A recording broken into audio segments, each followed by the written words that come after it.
and not in the books of the water companies. Thank you. Chair, what's the take of the OAG? Let's hear from them. OAG has raised the query. No, let's hear from after the governor's comment. Yes. What's your comment on the response? Because the governor said he's been discussing with them. The chair. No, let him respond to the response, and then members you can check. Thank you, Honorable Chair.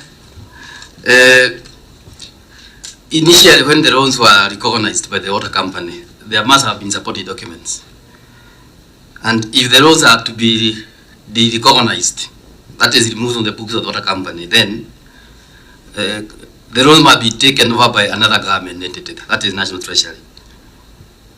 So until and when the loans are taken over by another entity and removed from the books of the water company, that's when the issue remains addressed. So just letting it off the way the company did this financial year is wrong, because the National Treasury concurrence was not sought. And this is an issue that Senate and the National Treasury need to agree before the company removes the loans in their books. Honorable Chair, if the matter is not sorted at this level, the company will remain, or you continue now carrying the balances at the way they are being reduced, the loans by these 74 million. So there need to be National Treasury concurrence and probably support from the Senate for this law to be removed from the books of the water company. Thank you. Auditor, we have handled this matter 3 times now, and we were of the opinion that this matter be taken over by the National Treasury. We even directed the county to write to IGRTC and Treasury about this loan, because we have gone through many counties and the situation is the same, where the national government borrows the money, they come and construct the water plant, they don't involve the counties, and then after everything has been completed, they don't even properly hand over as required by the Water Act, and then now they expect counties to pay. I think that is unacceptable, and we held a position that the national government must take responsibility. So I think Governor, unlike your other governors, we had the Kilifi here, which had the same problem. You have taken the right step. What you now need to do is that this matter, when we were examining Kilifi, we said that you must bring up this matter in IPEC, so that it must be very clear that counties will not continue being held responsible for loans which were procured without their involvement, and the projects were done without their involvement, and then they are just lumped to you to repay the loan. That's unacceptable. But anyway, members, you can chip in. Senator Tobiko. Maybe, Chair, before members chip in, I know the Office of the Auditor General, they are not pragmatic enough, they are not bold enough, because we are trying to correct a historical problem in terms of financial reporting. We cannot have the national government gazetting these water infrastructure projects as their assets in 2023, and then you expect the water companies to own the liabilities. So really, my good friend OAG, the truth of the matter is the national government, having gazetted the assets here in 2023, the Tindinos and all those water infrastructure projects as theirs, it's here. We don't understand how they can now push the liabilities to the water companies. I know maybe at that point in time, the water companies were forced to recognize those liabilities. But why I see it, Chair, we are making these progressive efforts to do the right thing and correct those, I can say, adjustments in the financial statement based on the facts and proper reporting to avoid duplicity. So indeed, this is a matter that we'll bring up in IPEC, but we also need support from the Senate and strong recommendation from OAG. Thank you. Senator Tobiko? Chair, I would, my opinion is that the governor and the counties should not blame the OAG. The OAG is just doing their job. The argument here is you should handle it at the level of government to government, that is at the summit. So it is the county governments against the national government, because you can't take OAG to be the national government. OAG is just an agency of the national government, but it's not the national government. They are doing their job, so theirs is to report. The other thing I wanted, Chair, to be confirmed by the governor is the paper trail. Have they written to Treasury for Treasury to take over these loans? Besides the oral discussions, can he tell us about the paper trail? Look at Annex 2. Yeah, we have actually an annex in our document. That is my letter to the National Treasury, dated 16th of March 2023. That is on record, and you have never gotten a response from the National Treasury. Yeah. So now IBEC and the summit. Yeah, and the summit. Yeah, you can't blame OAG. Yeah, I think Governor COG must move with speed on this and bring it as an agenda item in the summit and the IBEC. Yeah. Chair. I can see Constant.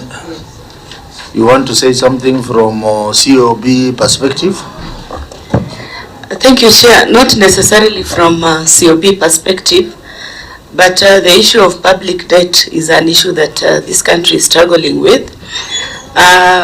From the experience, the counties that are coming here, you'll find that the issue of long outstanding payables is featuring. So maybe this committee can come in. I know previously you've had meetings with these water agencies, but it may be important for the committee to sit with National Treasury, COG, and these water agencies, even where Auditor General is there, so that a way forward is found. Otherwise, this kind of query will always feature in the audit queries before even you go to the summit. That would be my advice. Yes, Senator Kisa. Chair, actually that's exactly what I wanted to propose. And I thought sometimes last 2024, not even 25, we were supposed to have a meeting with the National Treasury and the PS Water on this particular issue, because if you remember the water companies, the agreement actually was between Treasury and the donors, and the water agencies was having like an MOU with the regional water bodies, which we said we don't even need those regional water bodies in the first place. We don't know what they are doing. So, Chair, is why don't we organize for a multi-agents meeting here between National Treasury, Minister of Water, and Council of Governors, and this particular committee, so that we come out strongly. When they go to IPEC, sometimes the governors, when the executive speak, they just, they don't have those powers. The powers lie with Parliament. Yeah. So I think members, you could be forgetting, we already did this. You remember we had a stakeholders meeting in Mombasa. What we need is for the Secretariat to finalize a report, so that we have this report tabled and adopted by the House. Because we recommended a number of things, including dissolution of those regional water bodies, because they are not supposed to exist. They are unconstitutional. They are trying to do what counties should be doing. Yeah. So I think clerk, just finalize that report, let it be tabled and let the members pass the verdict. And maybe on the basis of that report, COG and IBEC can act. Yeah. So, honorable members, let's proceed to the next query. Chair, unsupported loan. I don't know whether I go through it or the same. It is similar. Yeah, it's the same. It's actually the same thing. Yeah, so I go to another issue. Material uncertainty related to going concern. Is that cross-cutting with the Kakamega rural? No. Okay. Read out the response, the query. The statement of profit or loss and other comprehensive income reflects a net operating loss of Kenya shillings 316,430. And the same thing, Chair, because of recognizing the accrued interest, so the going concern of the agencies is actually affected. So it's the same. Once we get proper resolution to the issue of the loans, then the material aspect will also be resolved, because the accrued interest is arising from the loans that we are procured by national government. So the same matter relating to loans, and hence affecting the going concern. Because as per the IFRS, we are forced to accrue and recognize those loans, and yet they relate to the big infrastructure. Yeah. So maybe if I may just ask a question, how much profit or loss did this company make for that financial year? Auditor, in your financial statements.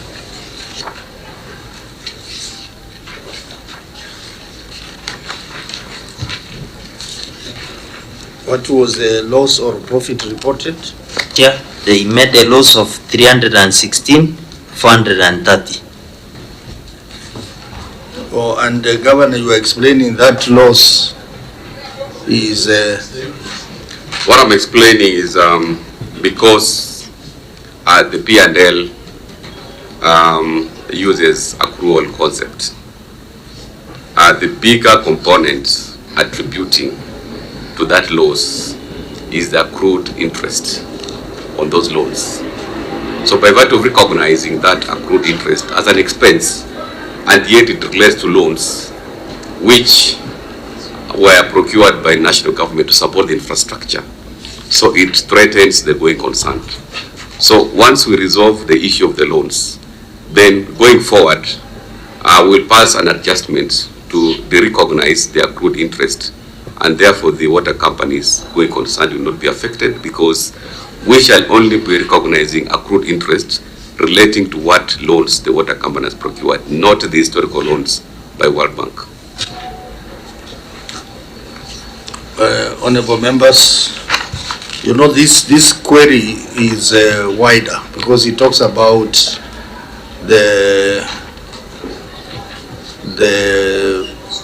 status of the company, insolvency status of the company, and it touches on many things, including non-revenue water.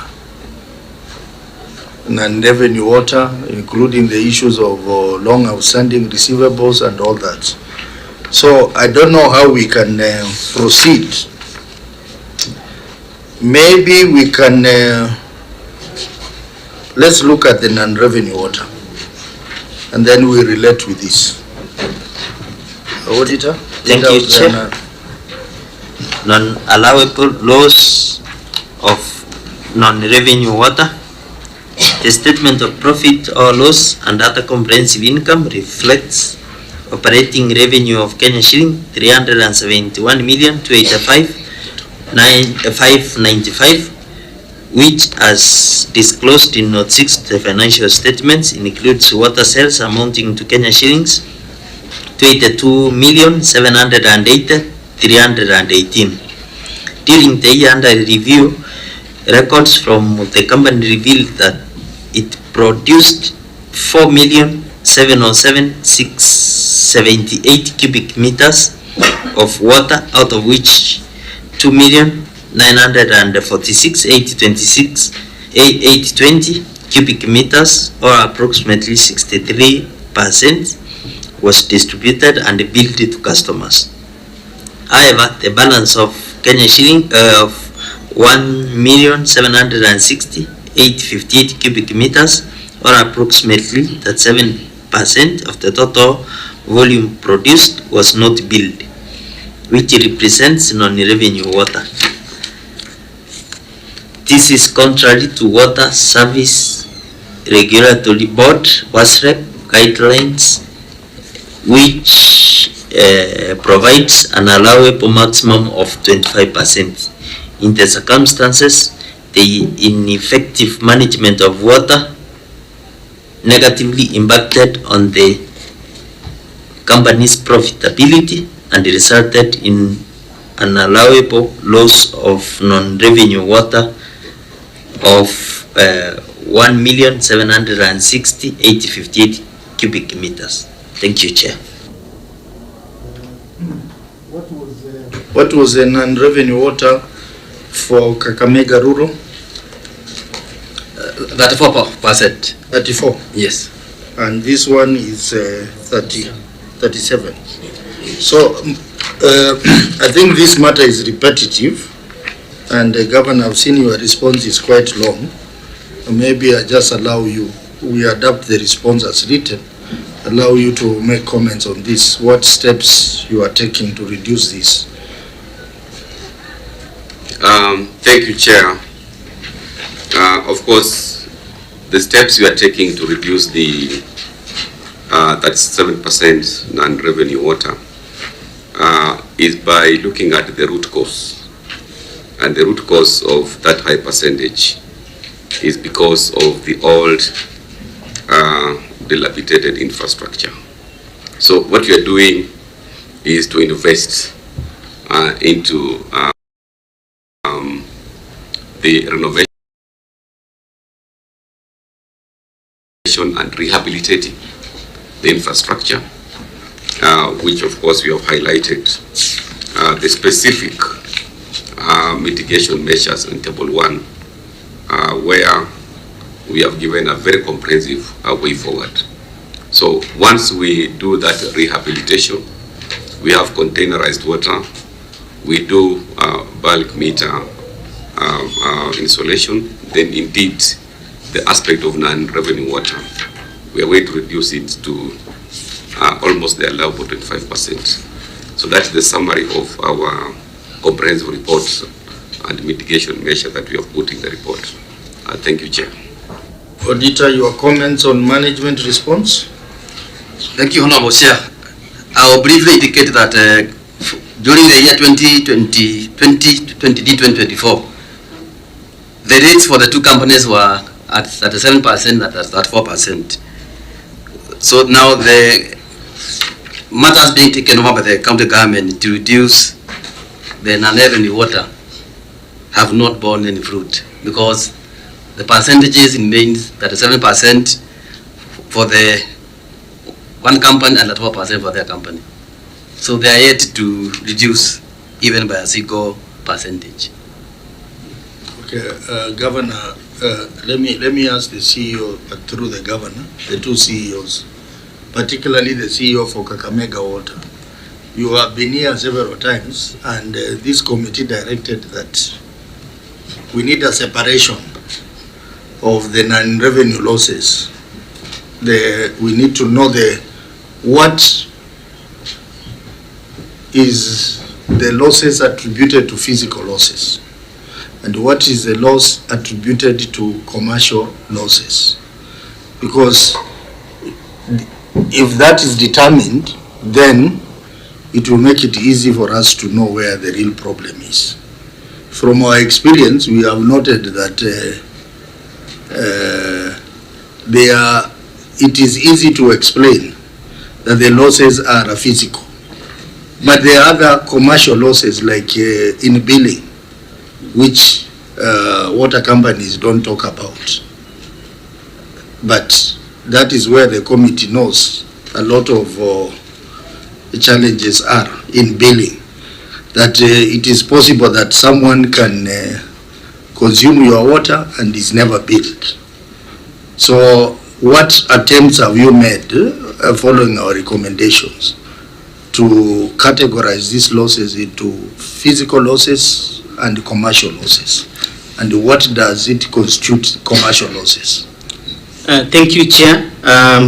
After appearing before the Senate last year, the company has made deliberate efforts to be able to separate. And on average, Chair, our commercial losses are estimated at 22%, and physical losses or real losses estimated at 15%. However, we realized that we didn't have adequate infrastructure to be able to accurately determine this, and therefore the company, upon approval of the board of directors, we engage a private person, GoSoft, to be able to help us have smart meters installed at our production sites and zonal meters, so that we can be accurately be able to determine these volumes of water. To Chair, the board approved a strategy and a policy for non-revenue water management, which clearly outlines steps that are being done to be able to determine this critical parameter non-revenue water. And Chair, one of the challenges we noted was that some lines were installed long time ago, before I was even born. So we decided to have a GIS system in place to be able to mark and map out this line, so that we can be able to accurately read all of the meters and collect the revenue. And that's why currently we have done mapping. It's a continuous progress. We have done until 85% of our network and consumers. And we realized that some were also not in the database. So we have also budgeted for customer identification survey to be able to identify all the consumers of our product, that is the water. So we believe, Chair, there's been a progressive reduction on our revenue water. In the year 2010, Chair, when the supply was constructed by Electricity North Waterworks, non-revenue water was 70%.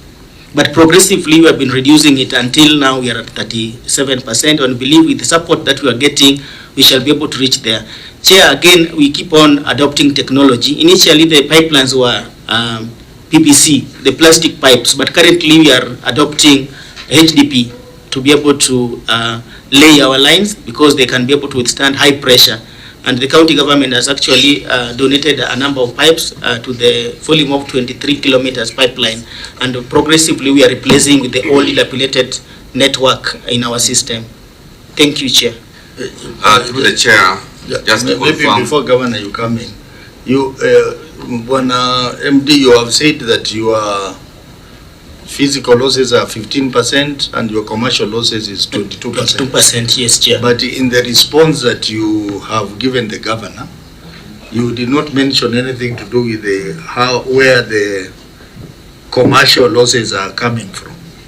Because commercial losses seems to be more than the physical loss. Thank you, Chair. By 7%.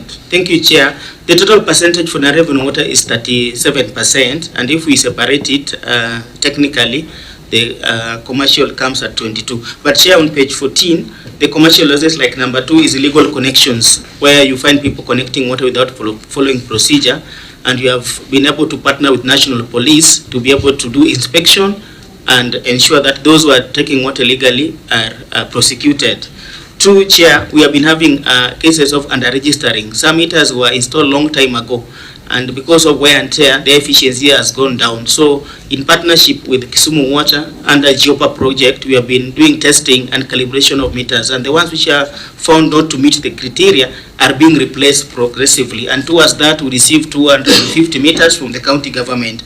And Chair, also there have been issues where some consumers deliberately tamper with their meters so that they cannot be billed accurately. We have adopted a technology, a kind of seal, where if you interfere with the meter, then the company is able to detect. Because initially we are using normal seals, and no small speeds currently are available everywhere. So there is a kind of special seals that they are plastic in nature. If you just try to break the meter, then it will be known. And then again, Chair, we have done smart metering on a pilot basis. And those smart meters, if you try to tamper with, they send signal to our server, and we are able to respond immediately. Okay. Thank you. Governor, proceed. Yeah, I just wanted to clarify to my good friend OAG that the mitigation measures that we have put in place for the last financial year, we have reduced non-revenue water from 42% to 37%. So really the efforts have borne fruits.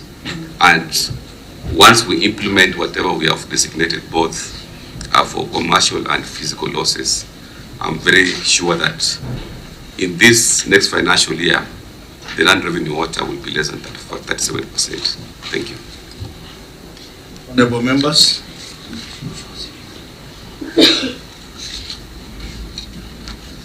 As we wait for honorable members, the County Assembly, your comment on this, you have done your report, and we want to congratulate you for that. Maybe you can make a comment on this.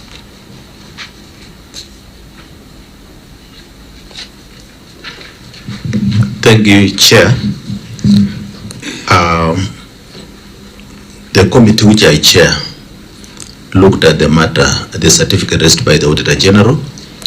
We invited the executive and we came up with some observations, and it is true there was an observation that there was a reduction from 42 to 37, and we were recommending that if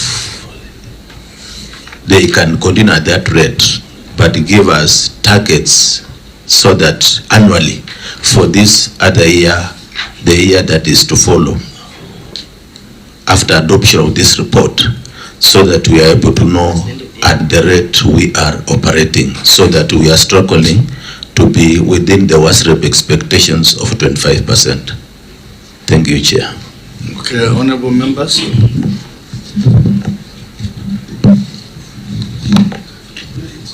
Yeah.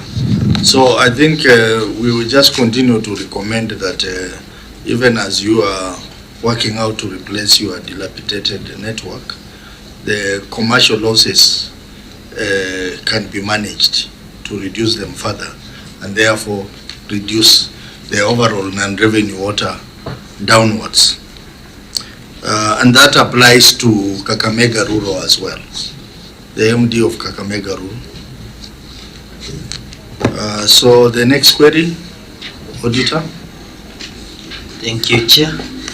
Construction works for a 5,000 cubic meters reinforced concrete water storage tank.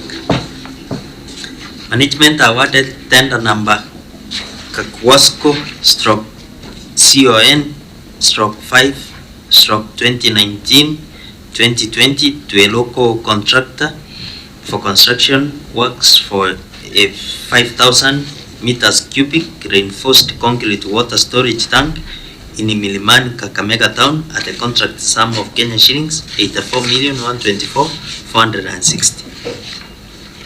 A contract agreement was signed on 6th September 2019 with a contract completion period of 8 months ending May 2020. The project was later relocated to Lihanda,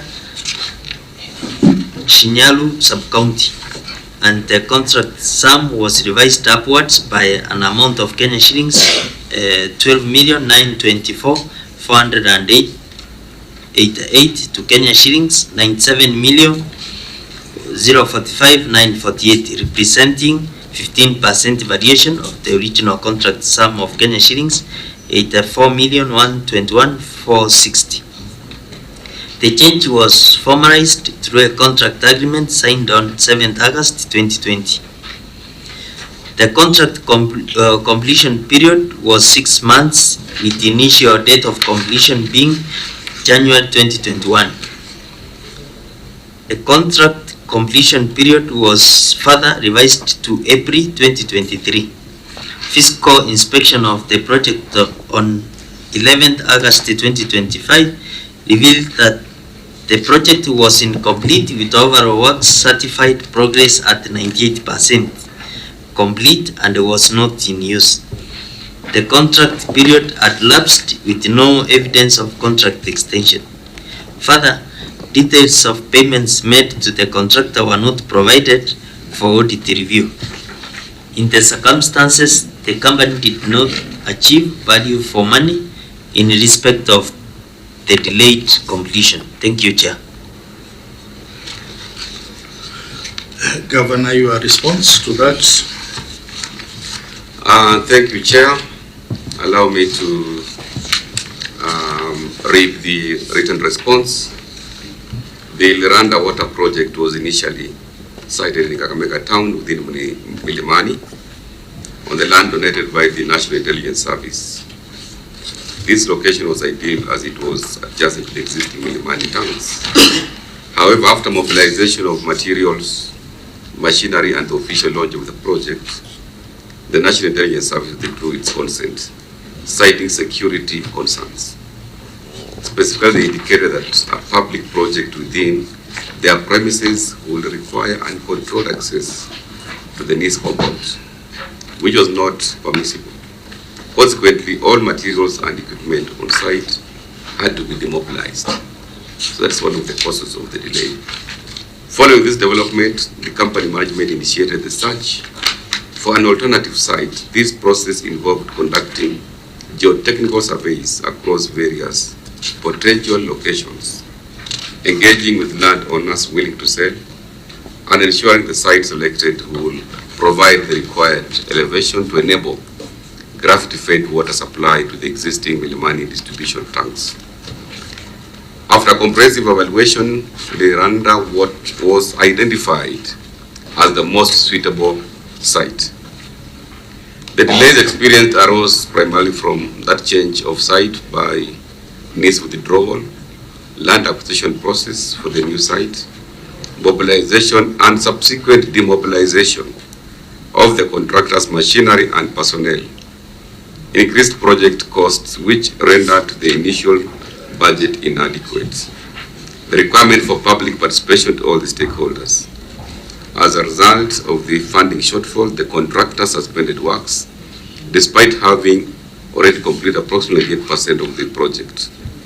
The contract was extended and the company has engaged the contractor towards completion of the project. We expect that this project share, the balance of the works will be completed by 30th of April this year.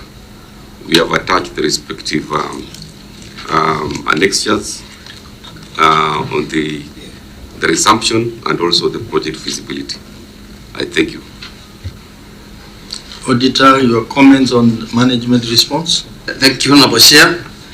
This audit query has two matters. One on the delayed completion of the project. And the project period was pushed to end in April 2023. Since April 2023 up to date, those are of 2.5 years. And the project is not yet complete. Number two, we had not been given a payment detail in respect to contract amount of 97 million. So we don't know how much has been paid to the contract to date, although progress of certified work is at 98%. Thank you. So maybe Governor can tell us how much has been paid to date. Chair, what I can confirm here is a total of 71 million Kenya shillings has been paid out of a total contract sum of 97 million. So you can clearly see here is the contractor has even deployed a sum of resources. We have paid 71 against 97, and the works remaining really will be able to be taken care of by the balance. And the detailed explanation on the delay, which have indicated, summarizes the cause of the delay. And the details for the payments, I think we can submit to the auditor for verification, because we have really the breakdown of the 71 million that was paid to the contractor for the works that have been done. We have even given that information in the attached documents which the auditor can review. Thank you. Senator Mbuku. Yes, Governor, we hear you on the payments done, but the substantive question is, why were these details not provided to the auditor? Because you know this committee sorely depends on what the auditors bring to us. So when you are bringing it to us now, and the auditors didn't have time to verify, how do we process it? Maybe your officers should tell us why they were unable to provide to the auditors then when they were on site.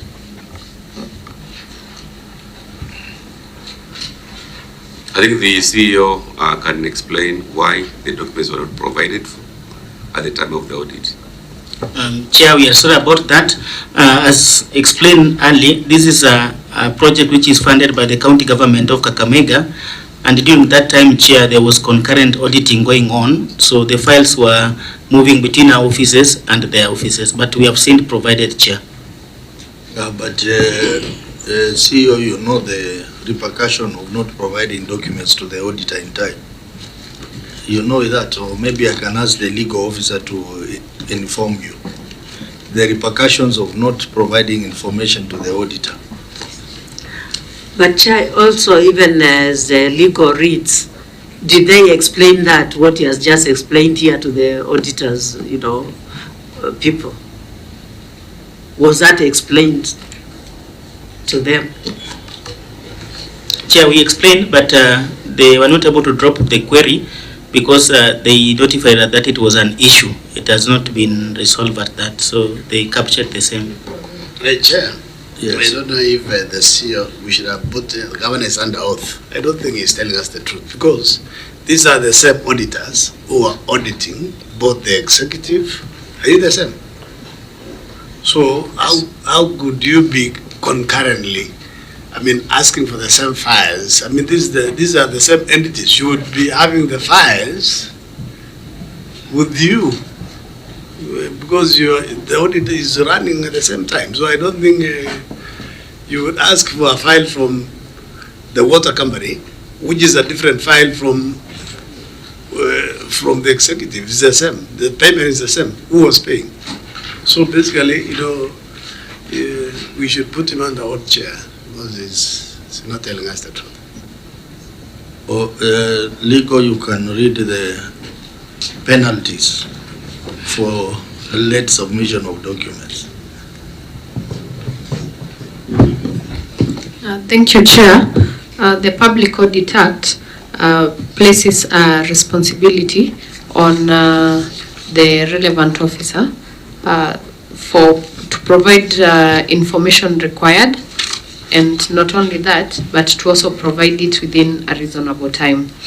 Section 62 of the Public Audit Act provides that a person shall not, without justification, fail to provide information required under this Act, and without justification, fail to provide information within reasonable time that is required under this Act.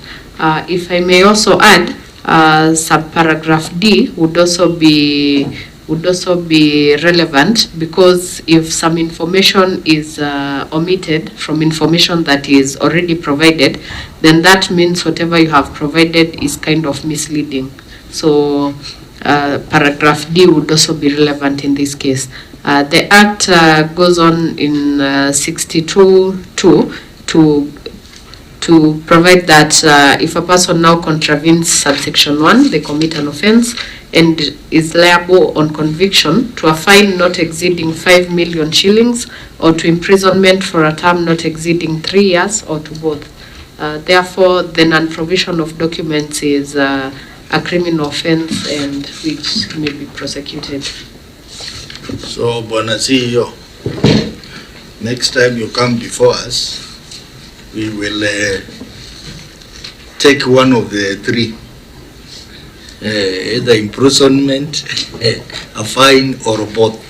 So I don't know which one you like most. Chair, we shall comply. We shall be able to cooperate and provide all documents within the stipulated timelines. We are sorry about the same. We shall correct.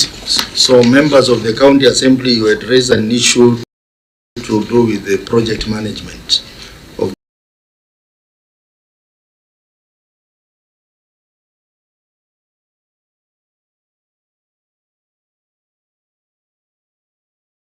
Our work of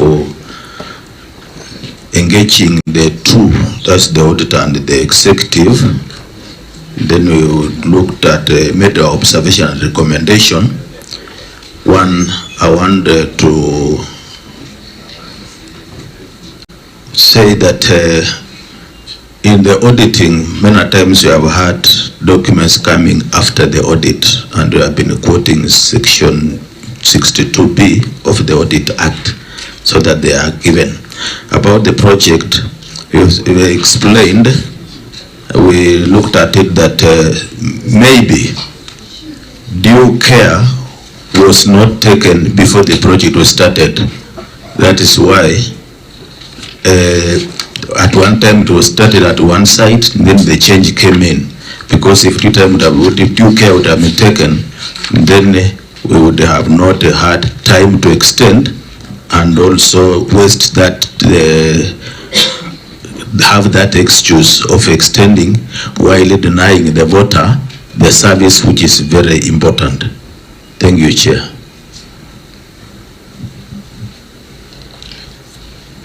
Any more issue from members on this query? Senator Kisang? No, I think as chair, it is good to commend the County Assembly for Kakamega. You know, it's like they're really doing a good job.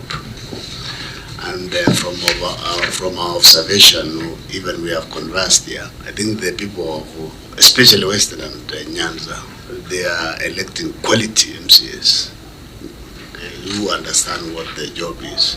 You know, the others, when there's a work corner and governance. You know, I want to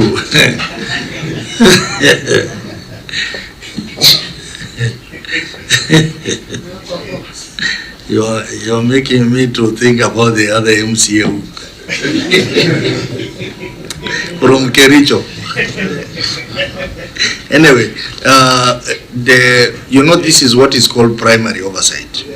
When you do your work in time the way you did, you make the work of secondary oversight easy.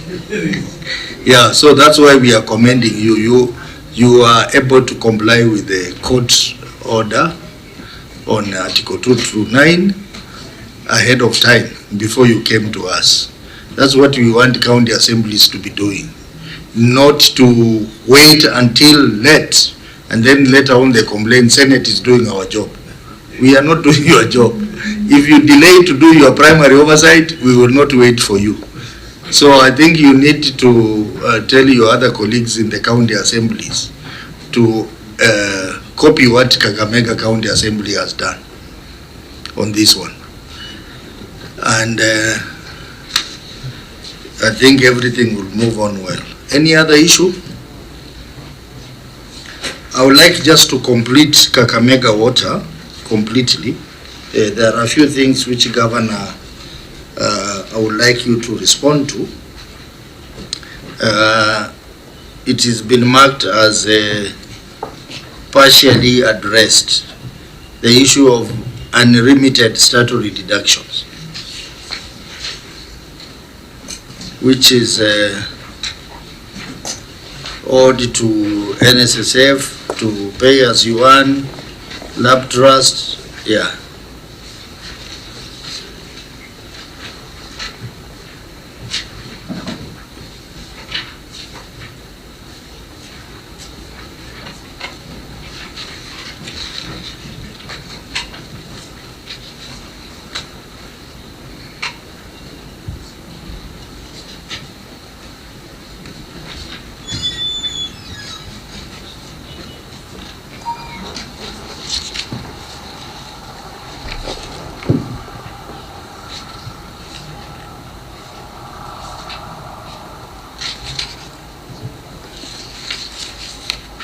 Thank you, Chair.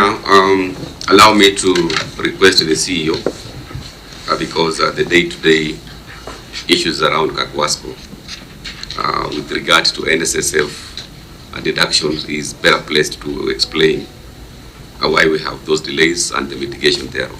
CEO. Thank you, Chair. I'll read and then if need be I give further explanation.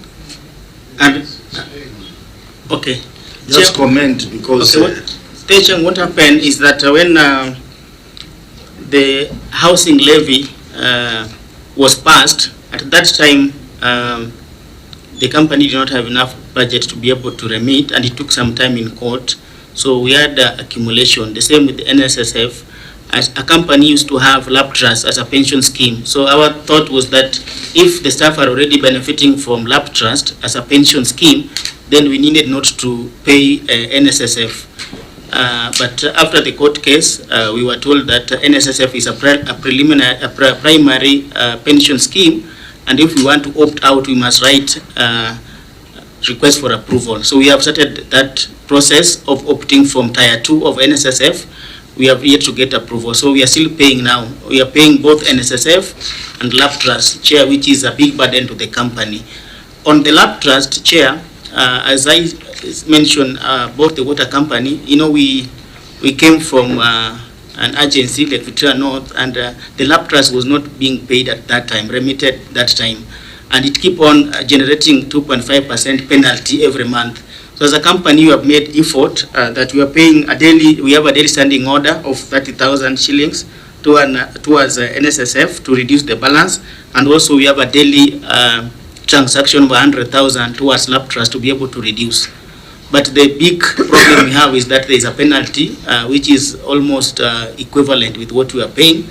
But as a company, we have put measures in place to be able to ensure. We have negotiated with Lab Trust, and they agreed that if we can settle the principal amount of around 90 million, then can be able to waive the interest and the penalty thereof. Thank you, Chair. Very well. Members, any comments or further queries? Okay, Auditor, now you can take us to Kakamega Rural on the issue of use of unrecommended tariff.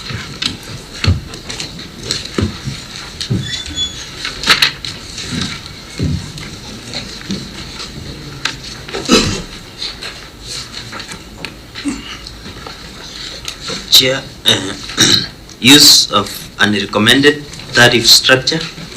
The statement of profit or loss and other comprehensive income reflects operating revenue amounting to Kenya shillings 16,498,339 in respect of to water sales, and as disclosed in Note 6 to the financial statement. However, the company was billing customers using a tariff that was meant for Busia Water and Sanitation Company Limited, contrary to Regulation 45(1) of the Water Act, Regulation 2016, which states that a licensed water service provider shall implement a tariff approved and gazetted by regulatory board for the prescribed period. In the circumstances, the management was in breach of the law. Thank you, Chair. Governor, your response? Thank you, Chair.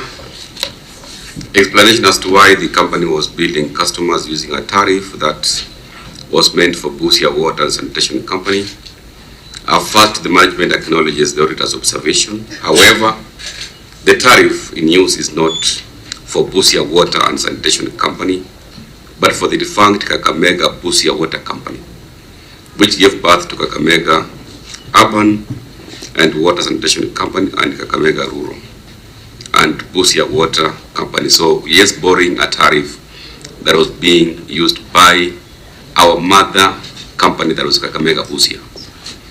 Management is in the process of acquiring a new tariff and has been duly initiated in accordance with the applicable regulatory requirements based on the license conditions.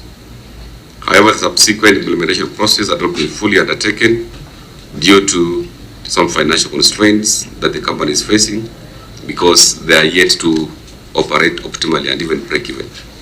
In the interim, the company continues to engage relevant stakeholders and is exploring alternative financing options and internal control measures to ensure that there is a first implementation without compromising service delivery. Management remains committed to completing the outstanding process once the financial position improves. Now, I just want to emphasize that we have a strategy of also ensuring that this rural company achieves financial autonomy. In the meantime, they are solely depending on the county government to finance their OPEX and CAPEX as well. So those are some of the mitigations, but on the issue of the tariff, I think I've explained the basis of why we are using the defunct Kakamega Busia Water Company tariff as opposed to having our own tariff, but we have the processes we have engaged so that the company can be fully operational. Thank you, Chair. We have attached the tariff applications. We have letters requesting support from the stakeholders. We have also extracts of the company's budget in Annex BC 1.1 that have been attached in the document. I thank you. Auditor, your comments on the management response? Thank you, Honorable Chair. The government has acknowledged that they are yet to come up with a new tariff to bureau its customers, and the process of acquiring a new tariff has not been finalized, so the matter has not been addressed. Yeah, just to inform you, Governor, that Busia, it's called Busia Water, was here just, was it yesterday? The 2 days this week, and they can never be a benchmark for Kakamega because the company is, actually the company is not there. The company is not there, and some crooks are the ones managing the company, calling themselves the board, and the governor is unable to deal with them. So we have actually taken up the matter ourselves. That was an light touch. So, members, you can chip in. Senator Savindu? Chair, I'm just wondering, when the governor says that they've written to WASREP for tariffs, and we had another county here which was complaining that they are getting new tariffs every now and then from WASREP, renewed tariffs every now and then. So I'm wondering why they have to really write to WASREP for new tariffs. At Tobiko? Nothing? Who else?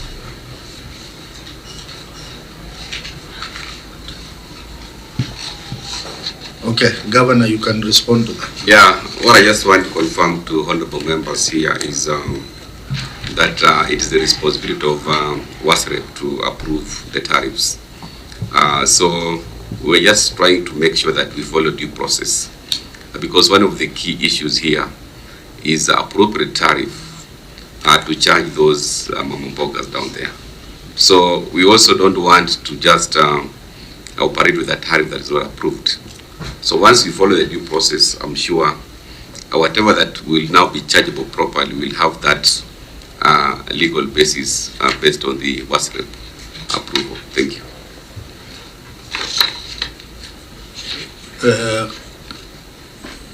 Honorable members, any other query, Auditor, on Kakamega Rural that you think members should look at?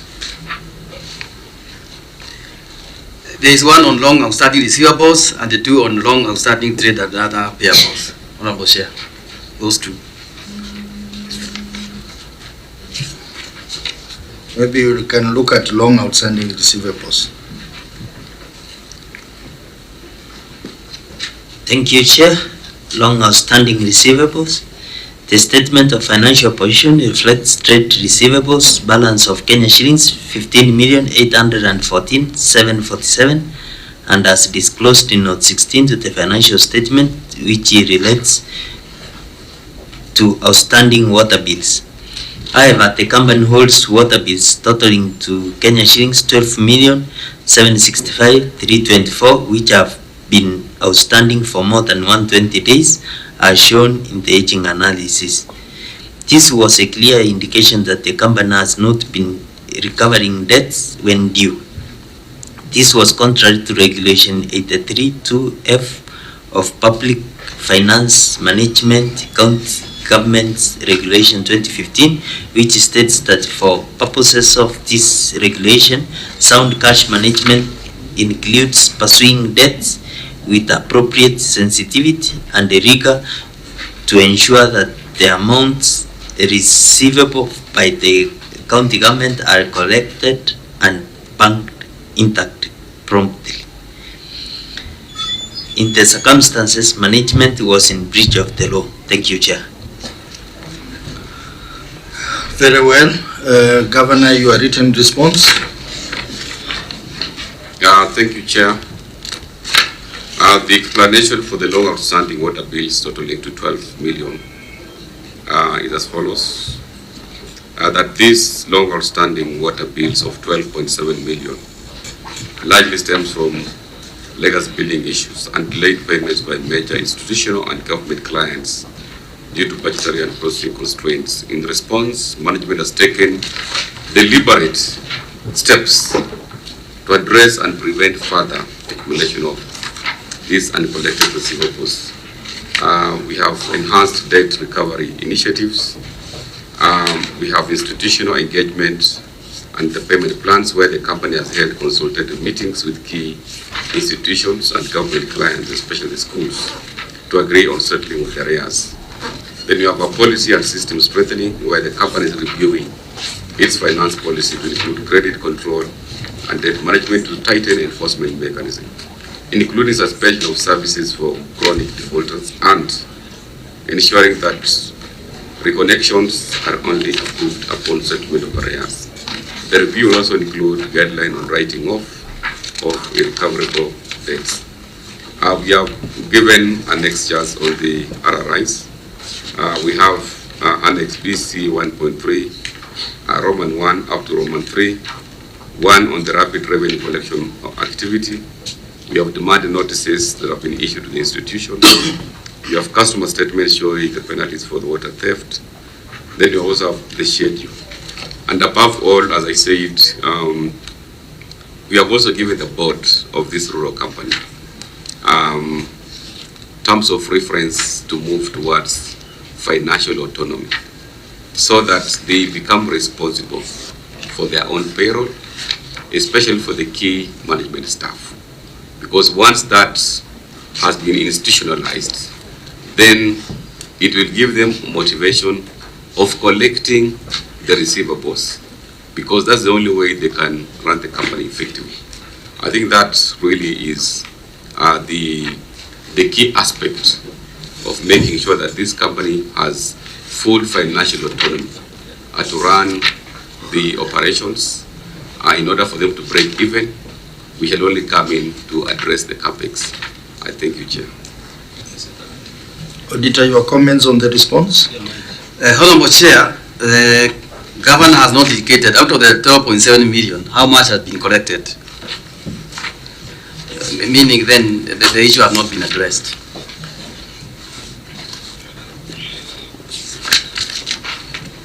What I can confirm, Chair, this is the report for 30 June 2025. I'm sure when the auditor comes for review in the subsequent interim audit, you'll be able now to get the success story of what mitigations we have put in place and demonstrate whatever that has been recovered. But so far, I've been informed by the management that out of whatever is outstanding, we have recovered 2 million Kenya shillings. But I believe by the end of the financial year, as I said, the motivation is for this company to be autonomous so that there is even more effort and commitment on collecting the outstanding debts, because that is what will enable the company to run and even pay salaries. But so far, I'm sure with the next audit review, the interim audit, you'll be able to see the efforts that have been put in place to at least reduce the trade receivables effectively. Thank you. So maybe the MD can tell us all these receivables. You have any institutional people who have not paid you? I can see you've written a letter to Koyonzo Boys Secondary School. So how many others are institutions? Thank you, Chair. We have several that we have written to them letters for reminder, for revenue collection or for finance, payment of their bills, and most So, which has highest outstanding is the Kenya Police. Kenya Police in Matungo alone has the highest. Although last week they have also committed, they have taken the detail, they are likely to pay us. That is why His Excellency the Governor is indicating by end of this financial year, we should be able to have collected, if not more than half of the old receivable. But we have categorized all these institutions because Rural Water Company covers the whole Kakamega County, running from northern to southern. So that institution is where we are serving. And we have taken that effort to ensure that we communicate with them officially to enable us to be paid.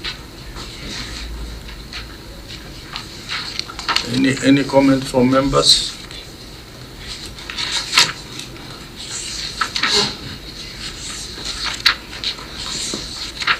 Okay, I know members, your energy levels have gone down. You've been sitting here the whole week, doing like 5 meetings a day.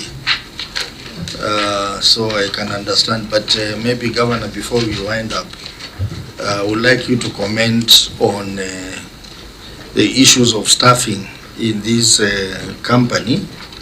The auditor has raised an issue around lack of scheme of service and also the appointment of the MD. Yes, they are all staffing issues. Yeah, thank you, Chair. As I said, this is the newest company that was established. And with regard to the scheme of service, because the company doesn't have a full-fledged HR function, we are going to task the County Public Service Board at least to help us with the scheme of service, because this is what will really determine the number and the kind of staff. So that process is ongoing, of course, in consultation with the County Public Service Board. The company is now in the process of setting up all the HR instruments, starting from the HR manual. That one has already been done. So the next, the scheme of service, determine the total staff complement. And of course, the bigger issue here is the financing aspect, which I said that we have given the board up to end of this financial year to demonstrate how they will be semi-autonomous, at least to run their own payroll. With regard to the CEO, I want to confirm that we have an acting CEO, and the board has advertised to get a CEO who will be accountable to the board with respect to the strategic plan for the company. So what I can say here is all the instruments are in place. The HR instruments, we have the manual. We're in the process of developing the scheme of service with support from the County Public Service Board. And then I believe with the financial autonomy of this rural company, the management led by the CEO will be able to be accountable on the results, because if not, then they may not really pay their salaries from the company. So those are some of the mitigations we are putting in place just to ensure that this rural company is run effectively. Thank you. Very well. So, honorable members, unless there is any additional issue, members have. Constant from COB. Thank you, Chair. I am not speaking as from COB, but I just wanted to inform the committee of the Hansard that Kakamega County is my home county, and I'm a client of Kakamega Water Company. I really want to applaud them. They really give good services to clients, and just to urge them to continue like that. See, of course, a lady you have where you were born and where you are married. So these are the people who gave birth to me, but now I went to Busia. Thank you. So are you confirming you are getting water? Getting water, and despite the fact that the rains were not even there during the December seasons, we always had water. Yes, I'm unable to be specific. Okay.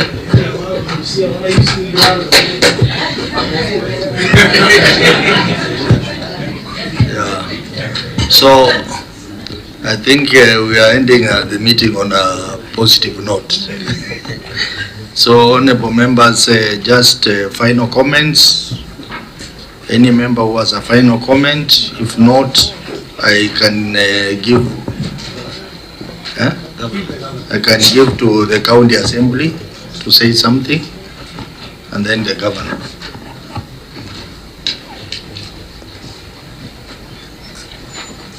We will be able to cover, we'll postpone our examination of Kakamega County Microfinance and Dairy Development Corporation to the next meeting. But you will not need to file new responses. We'll keep the responses we have because of time constraint.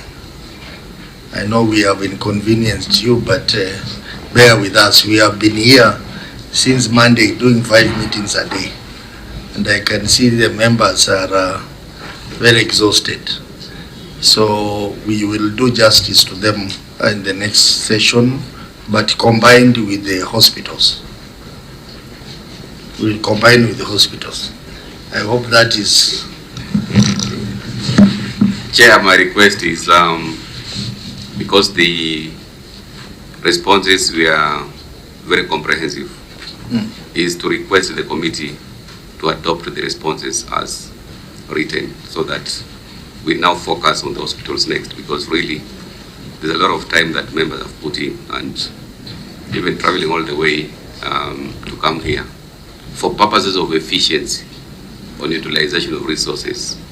I believe that we... I will leave that to the committee to determine internally whether, and we will communicate to you. Thank you. So, Mheshimiwa endelea. Thank you, Chair.